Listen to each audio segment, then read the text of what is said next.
जम्मू कश्मीर के पुंछ में पाकिस्तानी ड्रोन की घुसपैठ, भारतीय सेना ने ड्रोन पर की फायरिंग, गोलीबारी के बाद वापस पीओके में दाखिल हुआ ड्रोन। जम्मू कश्मीर में 10 जगहों पर काउंटर इंटेलिजेंस की छापेमारी, लश्कर के भर्ती मॉड्यूल का भंडाफोड़, 7 लोगों को हिरासत में लिया गया। ब्रिक्स शिखर सम्मेलन के लिए रूस दौरे पर प्रधानमंत्री नरेंद्र मोदी, राष्ट्रपति पुतिन से करेंगे मुलाकात, चीनी राष्ट्रपति शी जिनपिंग से भी होगी मुलाकात।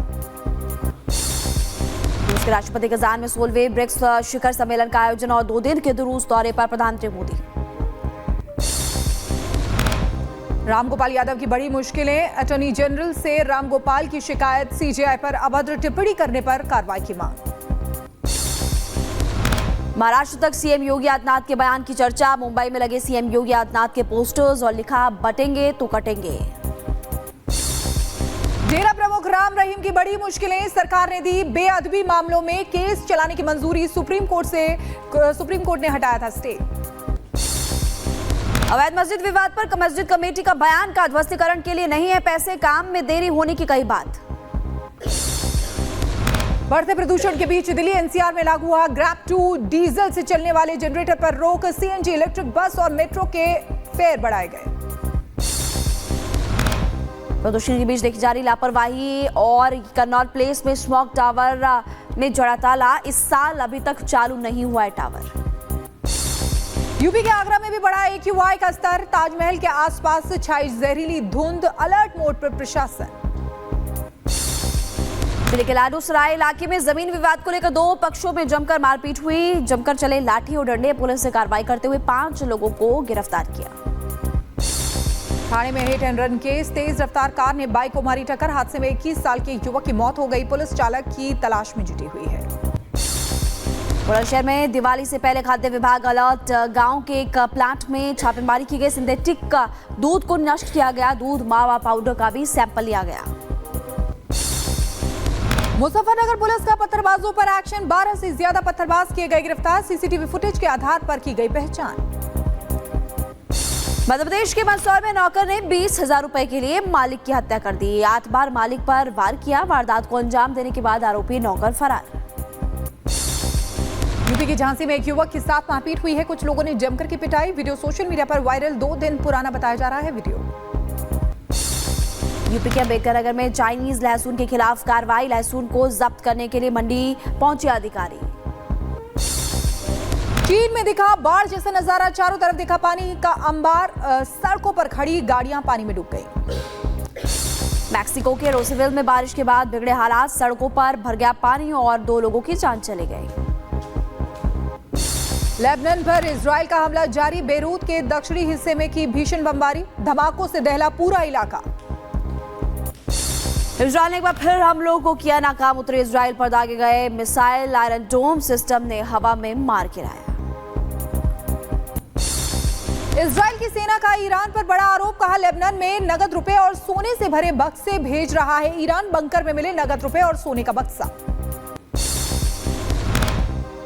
इजराइल को लेकर संयुक्त राष्ट्र का बड़ा बयान, कहा गाजा में मानवीय सहायता पहुंचाने में लगातार बाधा डाल रहा है इजराइल। सितंबर महीने के अंदर यूक्रेन में सबसे ज्यादा नागरिक हताहत हुए हैं, संयुक्त राष्ट्र की तरफ से बयान, आंकड़ों के मुताबिक 208 यूक्रेनी नागरिक मारे गए और 1000 से ज्यादा घायल बताए गए हैं।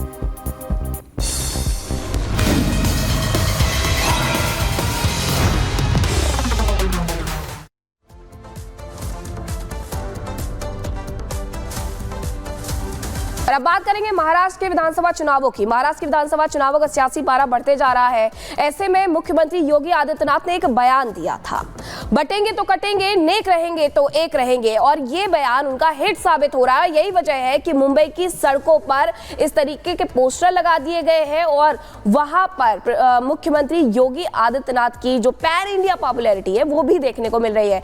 ग्राउंड रिपोर्ट देखिए। मुंबई के अंधेरी इलाके में लगा है सीएम योगी आदित्यनाथ का पोस्टर। मैं तस्वीरें दिखा रहा हूं किस तरह से यह पोस्टर लगाया गया है और लिखा गया है पोस्टर में, बटेंगे तो कटेंगे, योगी संदेश, एक रहेंगे तो नेक रहेंगे, सुरक्षित रहेंगे। ये तस्वीरें देख रहे हैं किस तरह से पोस्टर लगाया गया है। मुंबई के अलग अलग इलाकों में इसी तरह से पोस्टर लगाए गए हैं और यही संदेश देने की कोशिश किया गया है कि जिस तरह से सीएम योगी आदित्यनाथ ने भाषण में कहा था कि बटेंगे तो कटेंगे, इसके बाद मुंबई के अलग अलग इलाकों में इसी तरह से पोस्टर लगाया गया है। हमारे साथ जो पोस्टर लगाए हैं विश्वबंधु राय, उनसे बात करते हैं। आखिर आपने ये पोस्टर मुंबई के अलग अलग इलाकों में क्यों लगाया है?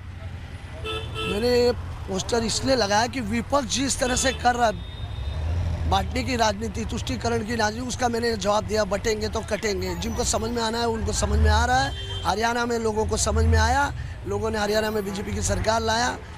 कैसे लाए आपको भी पता है, वही नारा सेम यहाँ चलने वाला। उत्तर भारत के लोग योगी जी को मानते हैं, उनको चाहते हैं, इसलिए हमने उनका नारा यहाँ पे भी बुलंद कर दिया है। क्या आप चाहते हैं कि चुनाव प्रचार सीएम योगी आदित्यनाथ यहाँ पे आए और ज़्यादा से ज़्यादा करें? हाँ, 100%। वो तो हमारी चाह है। लोगों का मैंने भावना देखा कि योगी जी का नारा यहाँ चलाओ। जब लोगों ने कहा तो मेरे ध्यान में कल में आया, इसलिए मैं सुबह इस पर लग गया। कहाँ कहाँ पोस्टर लगाए हैं आपने? मैंने बांद्रा बिंद्रा विपक्ष के नेता, अंधेरी, जोगेश्वरी, सब जगह लगा और लगेंगे। लेकिन विपक्ष के जो लोग हैं आपको टोक रहे होंगे, पूछ रहे होंगे भाई क्यों लगाया? मैं विपक्ष के लोगों को देख के नहीं, उनको मालूम है कि वो तुष्टीकरण की राजनीति करते हैं। तुष्टीकरण की राजनीति, बांटने का राजकारण वो करते हैं। उनको मैंने जवाब दिया कि अभी भी अलर्ट हो जाओ, लोग आपको साफ कर देंगे इस इलेक्शन में। क्या मांग कर रहे हैं बीजेपी से कि ज़्यादा से ज़्यादा सीएम योगी आदित्यनाथ मुंबई, पूरे महाराष्ट्र में प्रचार करें? सब कैंडिडेटों की ऑलरेडी मांग डायरेक्ट सीएम जी के कार्यालय में जा रही है, पार्टी कार्यालय में आ रही है, महाराष्ट्र कार्यालय में जा रही है, उत्तर प्रदेश के कार्यालय में जा रही है। ऑलरेडी मांग जा रही है उनकी प्रचार करने के लिए। पब्लिक की क्या डिमांड है? पब्लिक की डिमांड है योगी जी को लाइए। उत्तर भारत के लोग तो सब योगी जी को चाहते ही है, क्योंकि कटेंगे तो बटेंगे। ये तस्वीरें देखें, बटेंगे तो कटेंगे, ये पोस्टर लगाया गया है और मुंबई के अलग अलग इलाकों में लगाया गया है। हम कुछ लोगों से बात करेंगे, आप लोग भी यहाँ पे हैं और इस तरह से पोस्टर लगाए गए हैं। क्या कहेंगे अंकल, क्या कहेंगे आप? इस तरह से पोस्टर लगाए, क्या चाहते हैं आप? एक बहुत अच्छी सोच है ये। बटेंगे तो कटेंगे। अभी तो फिर हिंदुस्तान में आप देख ही रहे हो क्या माहौल चल रहा है, और ये सनातन धर्म के जो हमारे लोग हैं उनको ये चीज़ को सोचना चाहिए कि आप बटेंगे तो कटेंगे।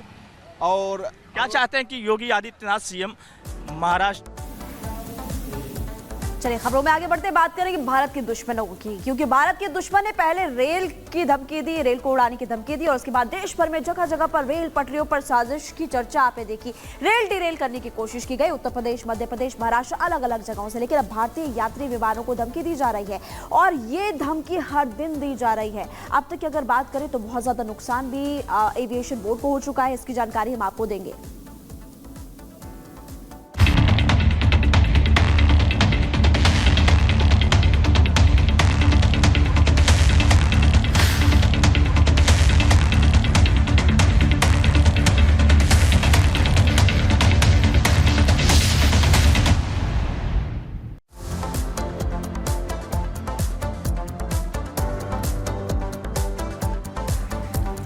तो देखिए किस तरीके से बीते कुछ दिनों में अगर बात करें, बीते 10 दिनों में 100 से ज्यादा धमकियां फ्लाइट्स को आ चुकी हैं। बाकायदा उनका रूट होता है, उसमें साथ ही साथ फ्लाइट के बारे में भी लिखा होता है। इस तरीके की 100 धमकियां आ चुकी हैं। सीधे सीधे ये अब आम लोगों को नहीं बल्कि अर्थव्यवस्था को नुकसान पहुंचाने की साजिश रची जा रही है। इसी से जुड़ी एक रिपोर्ट आपको दिखाते हैं।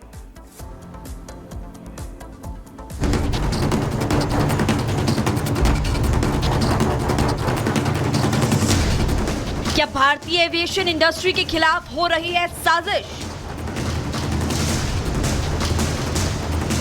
क्या बम की झूठी धमकियों से अर्थव्यवस्था को चोट पहुंचाने की साजिश? भारत के खिलाफ एक नई साजिश का ताना बाना बुना जा रहा है। इस बार ये साजिश भारत के नागरिकों के खिलाफ नहीं बल्कि देश की अर्थव्यवस्था के खिलाफ है। दुनिया की तेजी से बढ़ती भारतीय एविएशन इंडस्ट्री को नुकसान पहुंचाने के लिए विदेशी धरती पर एक नए तरीके का हथकंडा अपनाया जा रहा है। हम ऐसा क्यों कह रहे हैं, इसके पीछे पुख्ता वजह मौजूद है। पिछले 10 दिनों में 100 से ज्यादा विमानों में बम की धमकी मिल चुकी है। एयरलाइंस कंपनियों को मेल या सोशल मीडिया के जरिए धमकी दी जा रही है। धमकी में बकायदा फ्लाइट का नंबर, उसके रूट का जिक्र होता है, जिसके बाद सभी फ्लाइट्स की इमरजेंसी लैंडिंग करवाकर चेकिंग की गई। हालांकि धमकी वाली किसी भी फ्लाइट में कोई संदिग्ध चीज नहीं मिली है। लेट इट बी MHA और एयरपोर्ट लेवल सिक्योरिटी ऑफिसर सबको साथ में लेते हुए वो सारे निर्णय ले रहे हैं and they are working in that process. ये ऑफेंस जो है वो इन फ्लाइट वाले उस सिचुएशन को ध्यान में रखते हुए उसमें सारे ऑफेंसेस का लिस्ट किया गया है। तो हम उसमें ऐड करेंगे जो ऑन ग्राउंड या फिर एयरपोर्ट के पास भी जो फ्लाइट है उसके ऊपर भी ऐसे थ्रेट्स आते हैं, तो उसको भी कैसे डील करना है, कॉग्निजेबल कैसे बनाना है, उसको हम स्पेसिफिकली ऐड करेंगे। तो इन फ्लाइट था, अभी ऑन ग्राउंड को भी ऐड करेंगे। भले बम की सभी धमकियां झूठी निकली हों, लेकिन इसने एयरपोर्ट प्रशासन, सुरक्षा एजेंसियां और सरकार के लिए सिरदर्द जरूर पैदा कर दिया। वहीं इससे एयरलाइंस कंपनियों को भारी चपत लग रही है। दरअसल अचानक प्लेन का रूट बदलकर ग्राउंड पर उतारने से भारी आर्थिक नुकसान होता है। प्लेन की चेकिंग, सामान की जांच, रूट डायवर्ट का अतिरिक्त खर्च आता है। यात्रियों को होटल में ठहराने और उन्हें मंजिल तक पहुंचाने के लिए व्यवस्था तक करनी पड़ती है। दावा किया जा रहा है कि पिछले कुछ दिनों से लगातार मिल रही बम की फर्जी धमकियां मिलने से एयरलाइंस कंपनियों को 200 करोड़ तक का नुकसान हो चुका है। ये सारा खर्चा एविएशन इंडस्ट्री को चोट कर रहा है। इस पूरी साजिश का ताना बाना विदेशी धरती से रचा जा रहा है। सूत्रों के हवाले से खबर है कि इस पूरी साजिश के पीछे विदेश में छिपे दुश्मनों का हाथ हो सकता है। बम की अधिकतर धमकियां कनाडा, अमेरिका, यूरोप के देशों से भेजी गई है। फर्जी वीपीएन बनाकर उनसे भारतीय एविएशन कंपनियों को धमकी दी जा रही है। We have come to the conclusion that there are two areas that we can explore. One is the amendment in aircraft security rules. Aircraft security rules is something which deals with the security aspect when it comes to within the aircraft. How do we deal with the security issues, concerns, and there is a strict rules that have been laid out. And we have seen that if you can do a little amendment there, it can specifically strengthen the cause which we are fighting for right now. So one of the idea that we want to propagate by changing these rules is once we catch hold of